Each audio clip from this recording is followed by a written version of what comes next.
Springs. Was that your first trip down south? And could you tell us a little bit more about it? Yes, I can. When Hugh came up, this was Memorial Day in 85, I guess 85. And he said, well, now there's singings coming up down south, blah, blah, blah, blah. Now, Ted Mercer is from the south. He's from Dayton, Tennessee. And so he knew about all those singers up in the mountains, but he thought maybe they were the same as the snake handlers. He wasn't sure. But he hadn't gone to see what they were all about.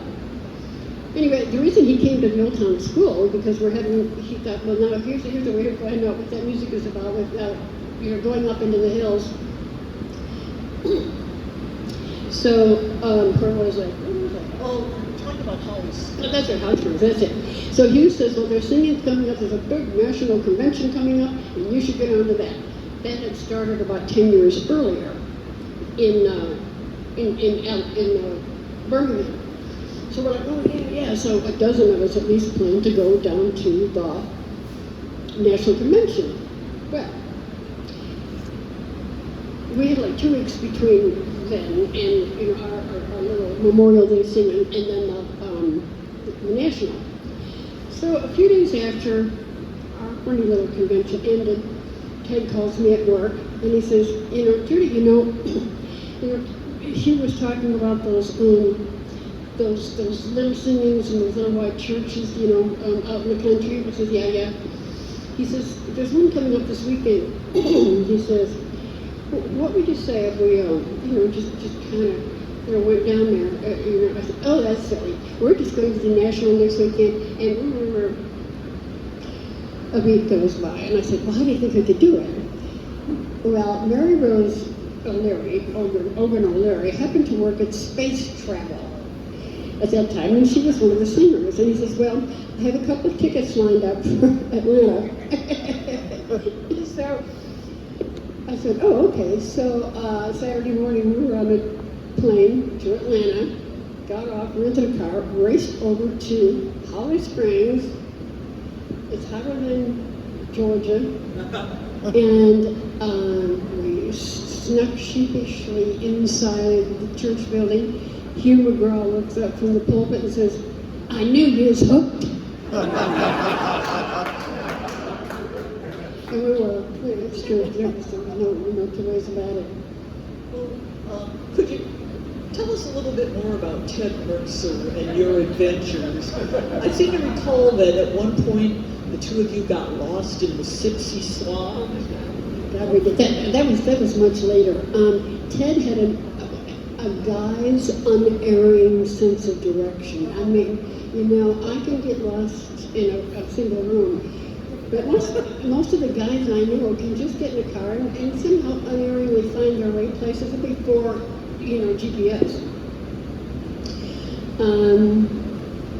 This was later. We'd been singing maybe 15 years or so, and we were going to 2 different singings. One down, where was it? It was south of, maybe it was in Birmingham, and then we were going to go to another one over near Tuscaloosa, which I was thinking was north of there, but it's really kind of west. Anyway, so we get in the car, and he's driving, and I'm navigating. I'm okay, except I missed an early turn out of whatever city we were leaving. And I said, okay, turn here, turn there. We had our navigatrixes. Melanie was the best, but I was doing my best in this trip. So I said, turn here, turn here.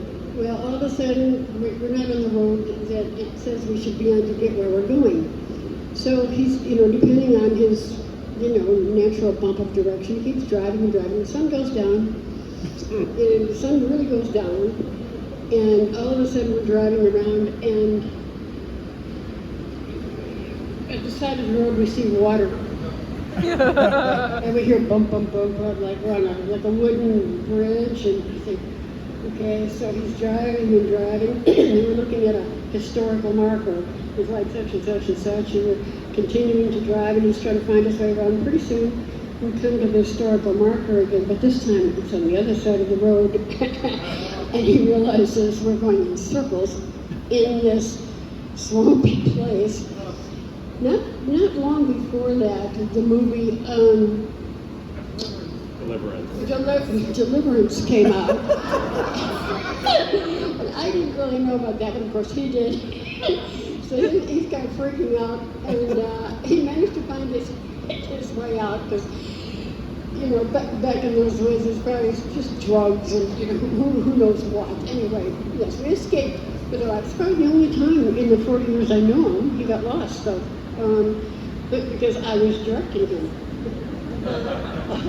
Well, about how often did you go south in those days? Oh, romantic. Every time I could afford it. Well, Ted. I'm telling you that if it hadn't been for Ted Mercer, I'm not a visionary, I have no organizational skills, it would have done like a dog.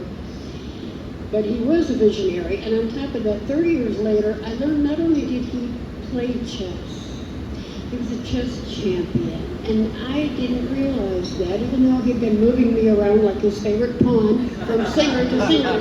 And I was happy to oblige, yeah, I'll go here, I'll go there. When January 1st rolled around, he did this for years, he called Mary Rose over at Space Travel. And he said, okay, Mary Rose, I want you to set aside a dozen seats on June 1st for Holly Springs, then set aside another dozen airplane seats for like the National, and this one and that one. And then as the time rolled around, he didn't tell anybody. He said, well, Judy, Holly Springs is coming up in a week, and don't you want to go? What? Holly Springs, yeah? Where? Oh, sure, I want to go. I was so easy to maneuver. And he would call people around, they'd be like, oh, yeah, okay. And he got a lot of clueless Yankees on the plane and down south singing. And the people down there were like, amazed, they'd be like, well, y'all are really pretty far from home, aren't you? Well, they didn't realize, how much fun we were having singing antique hymns.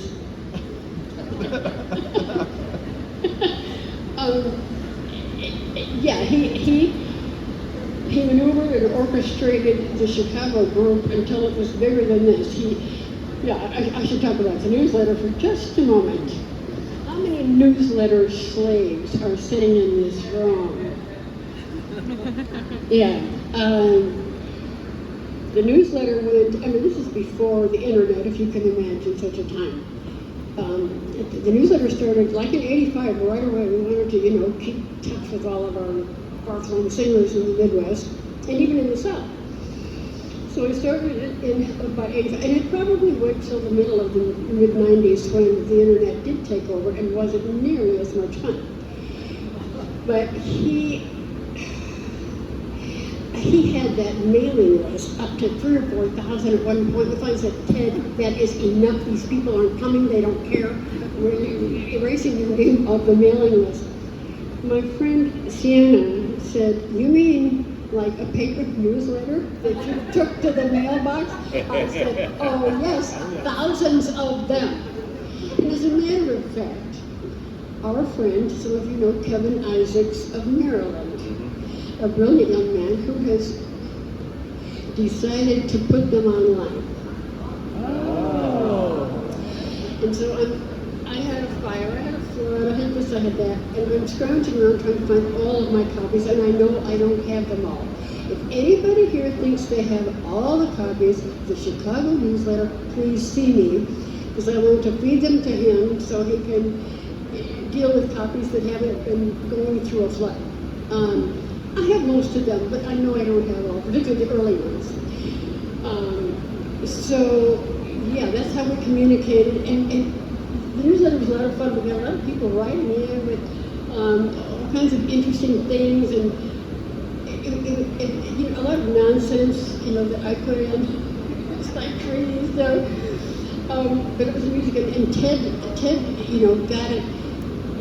He wanted to make sure people would read it, so there's a lot of pictures in it. Here, is my picture in here? So, it's kind of gossipy, but occasionally intellectual, lighthearted, and 27 pages, and it came out supposedly like 6 times a year, or something like that. So yeah, we slaved away on that thing for a long time, but it was great fun. I'm glad it's salvageable, and it may be embarrassing to see it online now, but we're probably going to do it anyway. Yes, who was Miss Grace Well, Note? we have, oh, Miss Grace. Do you remember Miss Manners, Judith? Right, Miss Manners in the newspaper.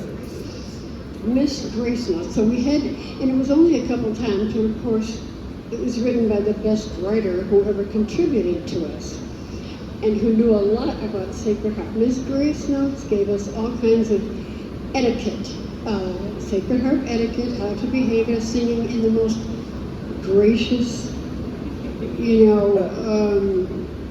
language possible. We learned much later on it was Buell Cobb, of course. But it's beautifully written, and of course, like him, it's funny, it's smart, it's just the best. So things like that made it a very desirable thing to have. The newsletter, we could attract articles like that.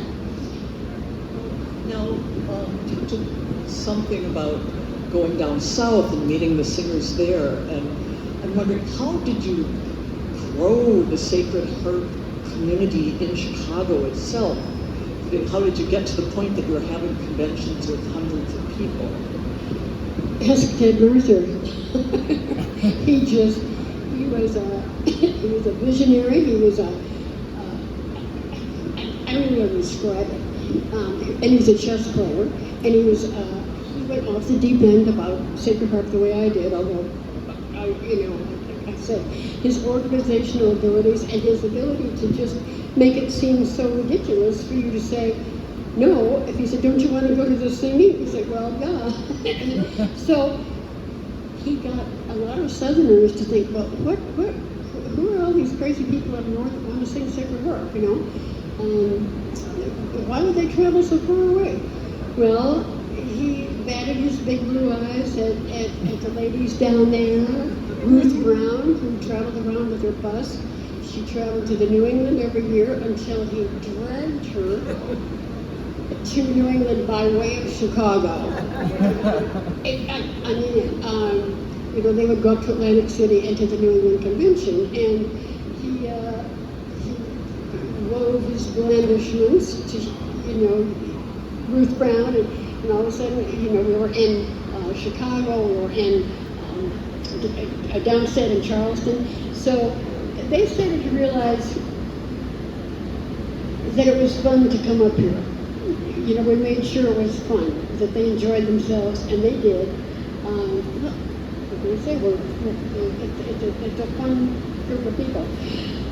So then there was a lot of going back and forth. Every chance we got, we would go down to all different ones, and they would come up.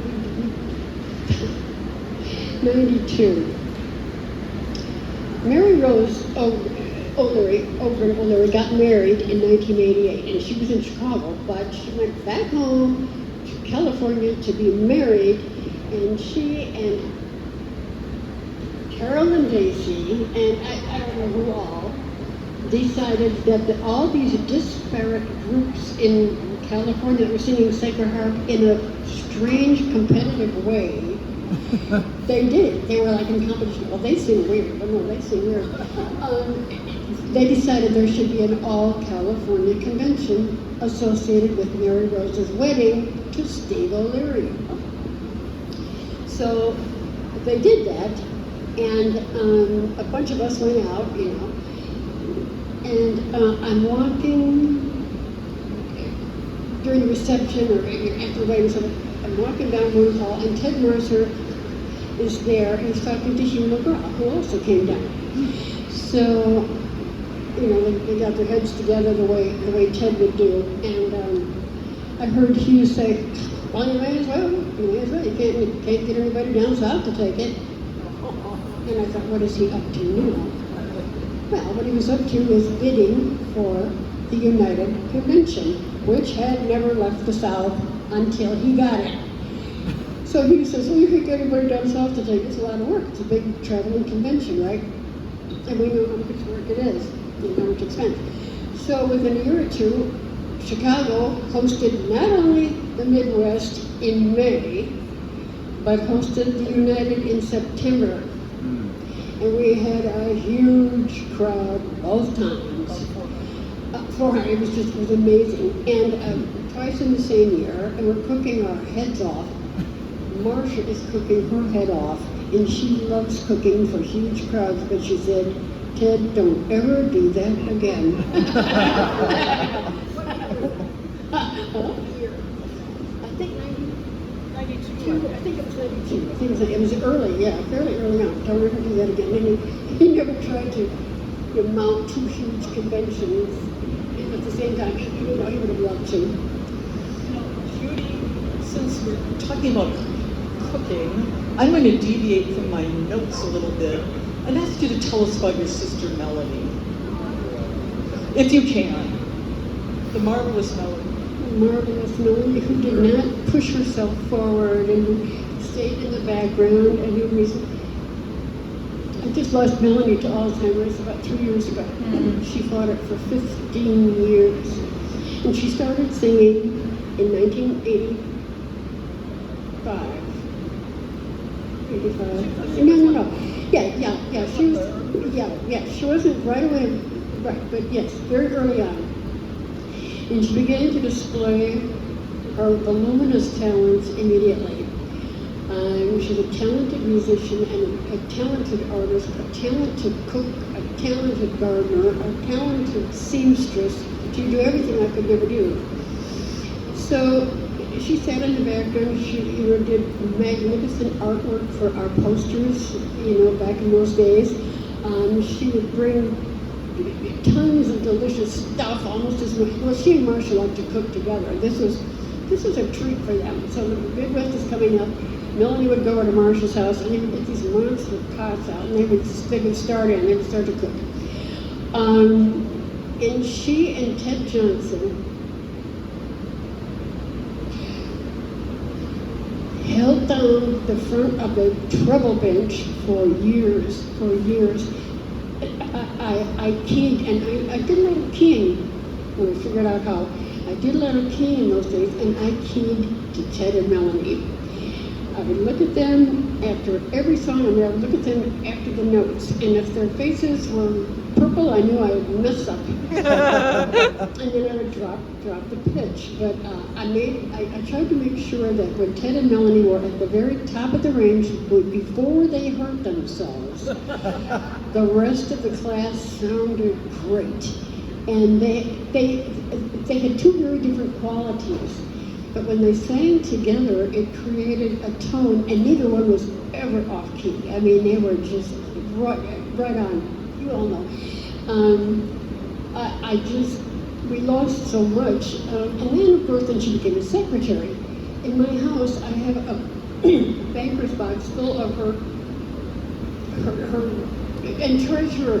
And then she would keep the drinks. She bought those big drink tubs and kept them in her house, and the big coffee pots. I mean, there was nothing she wouldn't do and do better than anybody else.